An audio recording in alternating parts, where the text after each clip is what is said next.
the best in the business.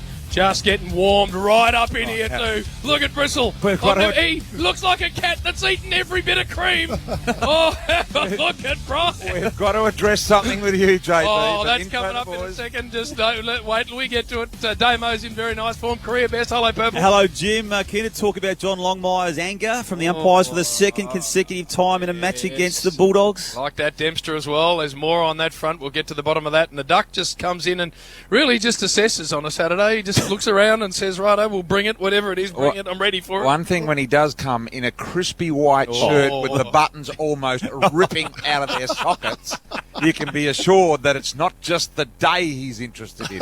Have you got somewhere else to go after this? Where are you I had going, an appointment on this morning, but how are you, boys?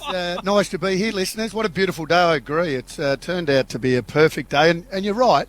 We'll find out a little bit about Adelaide today. Obviously, they were very good last week, but under not a lot of pressure, and obviously the Hawks being beaten and un-Hawthorn-like last week. A lot of skill errors.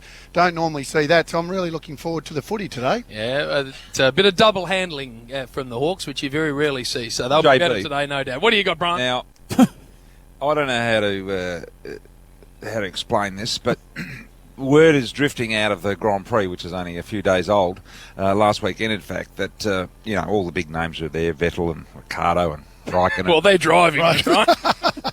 They're all Hamilton. there, but you'd expect that that's a fairly much a cocooned world. Yeah, that's what happens in a GP. But the word has come through to me that our host JB has tried to bust into this world. Top wankers. And he's tried to force his way in there. Information came to me out of the Foxtel enclosure. This Foxtel enclosure, for those that don't, only the biggest of wigs attend in the Foxtel enclosure. And fair enough. Peter Tonner, one of the heads of Fox, Patrick Delaney, would have been there. Jared Freckberg, he was there all as the well. heavies. They're all there. Now, it has come to my information, Lewis Hamilton. He wasn't in there.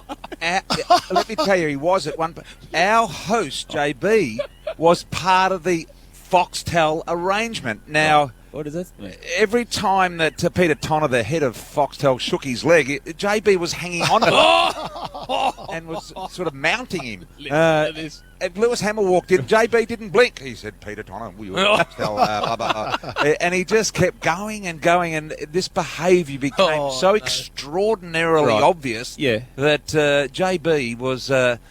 had to be separated by PA to the head honchos. In there, they had to come up and say, Mr. Brayshaw, Mr. Tonner's had enough of you. Could you just move over there? So what are you reading into this? Is this true, JB, that you're in the Foxtel 10? That is the greatest lot of mayo laying I've ever heard, Brian. Yes, it's true, I was in the 10. Oh, yes. That's the only that's true. You... auditioning? Yes. Were you fronting up to the head honchos at Foxtel and spending rather a lot of time with them? Bristle, I think that I was eye candy for their platform. That's all. That's all I think it was. Oh, no. I tell you, I had a bloody good day. It was that's what it was. They reckon fantastic day. There were more sunglasses worn in that corporate suite than anywhere else in Australia at the same time. The sunnies and the little canary yellow tied sort of lightly knitted jumper over the shoulder with a nice little brand underneath. Oh, really? Lacoste. I will tell you that I did say this during the week that himself, Dermot Brereton, walked in later on. Typical of Dermot, he walks in a minute before the race starts. The thing starts at midday. Dermot gets there at 1 to 5 or whatever time it starts. White jeans, Italian loafers. He's got the fluoro blue popped collared polo. I looked at him, I said, you will never change. Well, the thing is, JB, you're now fitting into his world. I'll never get anywhere into that. Some of that mail's correct, Bristle, but there's some of it that probably isn't quite there.